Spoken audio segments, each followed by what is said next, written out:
Moto mkali ulizuka katika shule ya utumishi Girls, shule ya bweni katika kaunti ya Nakuru, Kenya, mapema Alhamisi asubuhi na kusababisha vifo vya watu 16 na majeruhi 74.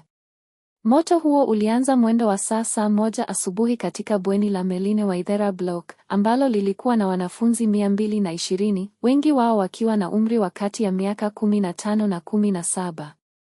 Wahudumu wa dharura, wakiwemo polisi na shirika la Msalaba Mwekundu, walifanya kazi ya kuzuia moto huo na kuwaunga mkono wazazi waliokuwa wamefadhaika waliokusanyika katika eneo la tukio. Huku chanzo cha moto huo hakijulikani kwa sasa, mkasa huo umeibua mwitikio wa kitaifa. Huku Rais William Ruto akitoa salamu za rambirambi na kiongozi wa upinzani Kalonzo Musyoka akitaka serikali ichukue hatua za haraka ili kuimarisha usalama wa shule za bweni. Tukio hili ni sehemu ya mtindo wa mara kwa mara na mbaya wa moto wa shule kote nchini Kenya. Moto huo ulizuka takriban saa moja asubuhi katika kitalu cha Meline Waithera, lakini polisi hawakuarifiwa na mkuu wa shule Joycelyn Muraguri hadi saa 4 na madakika 30 asubuhi. Wengi wa wanafunzi 74 waliojeruhiwa walipata kiwewe kwa kuruka kutoka kwenye madirisha ya ghorofa ya juu katika jitihada za kutoroka moto.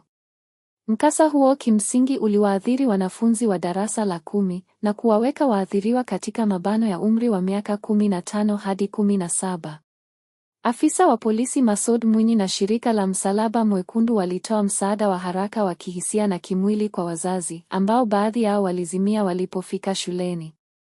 Rais William Ruto alitumia mtandao wa kijamii WhatsApp kuwasilisha rambirambi zake kwa familia zilizoathiriwa. Kinara wa upinzani Kalonzo Musyoka alitumia muda wa kiamsha kinywa cha kitaifa kuwataka viongozi wa kisiasa kutafsiri maombi yao katika hatua madhubuti za usalama kwa wanafunzi.